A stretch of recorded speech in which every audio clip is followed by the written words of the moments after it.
പക്ഷെ അവൻ ഈ 2 ദിവസവും ഭയങ്കര ഹാപ്പിയാണ്. ഞങ്ങൾ ഹാപ്പിയായാൽ അവൻ ഹാപ്പിയാവും. കുട്ടിയുടെ മെന്റൽ ഹെൽത്തിനെ പറ്റിയിട്ട് നിങ്ങൾ ആലോചിക്കാറുണ്ടോ? അതിനെങ്ങനെയാണ് നിങ്ങൾ പ്രയോറിറ്റൈസ് ചെയ്യാറ്? ഉറപ്പായിട്ട് ആലോചിക്കാറുണ്ട്.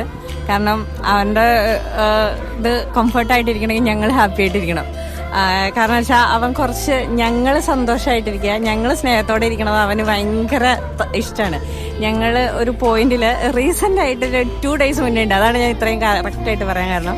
ഞങ്ങൾ ചെറുതായിട്ടൊന്ന് വഴക്കിട്ടു, പക്ഷെ അവൻ 2 ദിവസം ഭയങ്കര അപ്സെറ്റ് ആയിരുന്നു.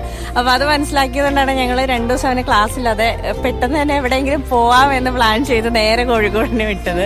പക്ഷെ അവൻ ഈ 2 ദിവസവും ഭയങ്കര ഹാപ്പിയാണ്. ഞങ്ങൾ ഹാപ്പിയായാൽ അവൻ ഹാപ്പിയാവും.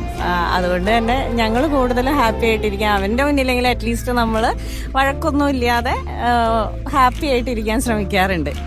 അങ്ങനെ അവൻ ഓക്കെയാണ്. അതല്ല എങ്കിൽ അവനും അപ്സെറ്റാണ്. അവൻ ചെയ്യുന്ന കാര്യങ്ങളും ഒക്കെ ഭയങ്കര കുറുമ്പായിരിക്കും. ആ ടൈമിൽ നമുക്ക് മനസ്സിലാക്കാൻ പറ്റും ഭയങ്കര കുറുമ്പായിരിക്കും. അല്ലെങ്കിൽ ആൾ ഓക്കെയാണ്, എവറിത്തിങ് ഈസ് ഫൈൻ.